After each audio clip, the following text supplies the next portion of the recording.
Hello students, this video is a little bit of an extension to the previous one I just did on introducing the very basics of the animation player in Godot.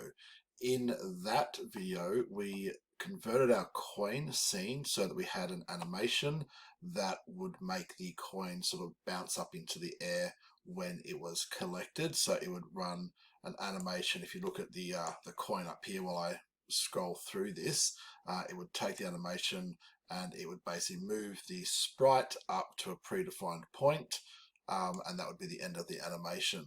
And we did that by changing and using keyframes of the position property of the coin. And in that video I talked about how you can merge lots of different things together from these properties to get some really interesting results. And I thought I might actually just do a little bit more on this to sort of demonstrate that idea. So what I want to do now is add another part to this animation. So it's not a whole new animation, it's just another part to it. And I want the coin, as well as bouncing up into the air, I wanted to do two other things, and that is to fade out. So as it's going up in there, it's fading out. And also I wanted to change color to go from the yellowy color it is now and move to a red color. And we can do those both by, again, using some properties of the sprite. So let's start by just looking at the sprite for a moment. I'm just going to zoom in. And I'm also just going to temporarily hide my collision shape just so we can see the sprite. We need to obviously understand what properties we're going to change first, and they can be found over here in the modulate. Now modulate means to change something, and if we click on that modulate, we can see that we can change the colors, so the red, green and blue channels of this sprite, and also this A value. Now the A value stands for how see-through basically something is. All right, it's basically if it's fully opaque or fully solid, if you like, then we can see it. And as we move this down, you'll see that the image actually fades out. Now it's not gone, it's still there, it's just become invisible. So by having a combination of this value changing as the sprite goes up the screen or bounces up to fade out, and also by changing the RGB value, so moving these down towards the red spectrum, we can affect the look of this sprite. So let's go ahead and do that. So I'm in my animation player now, so make sure I've chosen animation. I'll just turn the collision shape back on as well for a second. So animation player, I'm at the 0 point of the animation. Make sure you're not somewhere else, because that will be where your keyframe goes, but I'm at the 0 point. And I'm again going back now to choose my coin. I'm choosing my modulate, and at the moment I have the full position of the normal color, and also the full ability to see it in there at the moment. Now I've just accidentally moved this, so I'm just going to put it back down again where it should be.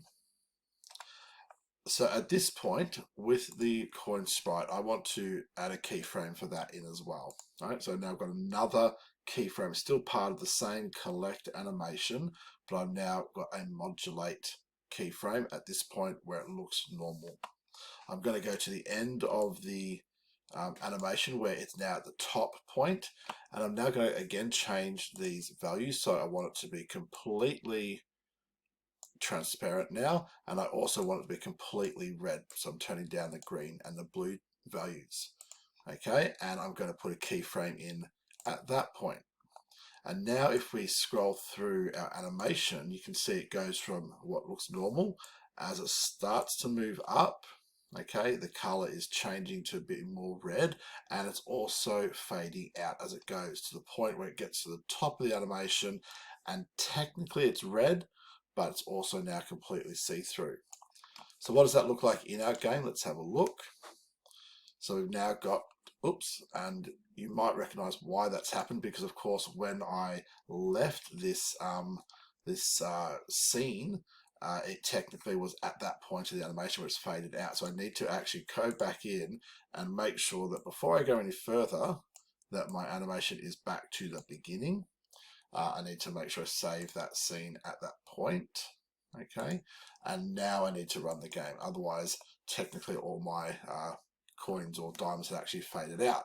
So now when I move over a diamond, you see it jumps up like I did before, but it's also fading out and it's going red as it goes. So we've got an interesting little animation going on there, again, just by modulating and changing some properties that we could normally use anyway, but using the animation player to do that. So that's just another little example of how we can use the animation player for multiple things. Again, I couldn't possibly show you every way you could use it, but it was just to really emphasize that the animation player, again, is not just for traditional animation that you think of about changing the way something moves, I guess. It's really about controlling and managing based on time how anything, properties, etc., can be executed and changed. So you can really, as I said, merge lots of different things together to get a really interesting animation. I'm doing air quotes that you can't see, of course, that can be really fun and exciting in your game. All right, so that was, as I said, a little addition to the last video.